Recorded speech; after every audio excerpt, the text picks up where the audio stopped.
دا د پاکستانی ظالم رژیم له خوا ننګرهار کې د شهید شوی کوچنی شیر عالم د خونځي بکسه ده. عمر خوړلی عبدالرحیم چې شهید شیر عالمي د لور له خوا لمسی راځي د خونځي بکسې او کتابونو ته د غم اوښکې تویوي.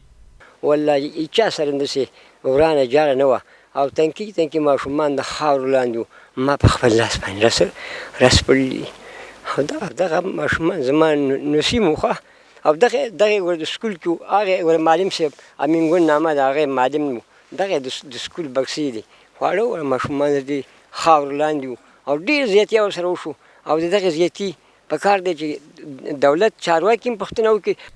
امین ګل هغه ښوونکی چې په دغه برید کې شهید شوي کوچني ماشومان ورسره په ښوونځي کې زده کوونکي وو وایي شهید شیر عالم اتم ټولګي کې او پاتې نور په دویم او دریم صنفونو کې وو. دغه کسان چې دا کوم چې په تیره پیښه کې شهیدان شوي دي دغه ماشومان دا زما سره ښوونځي کې شاګردان دي. یو شیر عالم نومیږي، یو میر عالم نومیږي، یو قطبي عالم، دا یو فخري عالم، دغه ما سره شاګردان. دغه بکسه چې تاسو ته ښکارېږي دغه بکسه دا ما په خپل لاس ورته توضیح کړې وي. دا یو بنسټ راغلی و، هغه بنسټونو خلک چې ویل چې دغه موږ مرسته راوړې دا ورته موږ په خپل لاس دی شیر عالم ته باور مې زړه نه هم نه وته چې دا شیر عالم اوسه پورې ښوونځي ته چې لاړم هم دا خبرې موږ وکړلې چې یاره د زړه نه هم نه وځي دغه هلکان زموږ زړه نه وځي.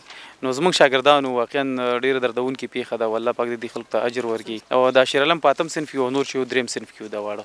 د سیمې اوسیدونکی رئیس خان وایي دغه کوچنیو زده کوونکو تازه ازموینې تېرې شوې وي او نویو ټولګیو ته بریالي شوي وو خو ظالمانو ترې دغه خوشحالي واخیسته. په دغه پیښه کې د کوچنیو ماشومانو، زنانو او سپین ږیرو په شمول باندې د ښوونځیو اته تنه زده کوونکي چې نجونې هم پکې دي دا هم شامل دي. هغه زده کوونکي چې هغوی ازموینې تېرې شوي دي هغوی هغه خپلې خوشحالۍ هغه د دوی په غم باندې او په ویر باندې بدلې کړې. د دې ترڅنګ داسې ماشومان پکې وو چې هغوی مدارسو ته تلل، هغوی د کلام الله پاک تلاوت کاوه، هغه یاداوه، د هغه په معنا او مفهوم یې ځان پوهیاوه. هغه هم دغه ارمانونه هغوی د ګور سره او د خاورو سره خاورې کړل.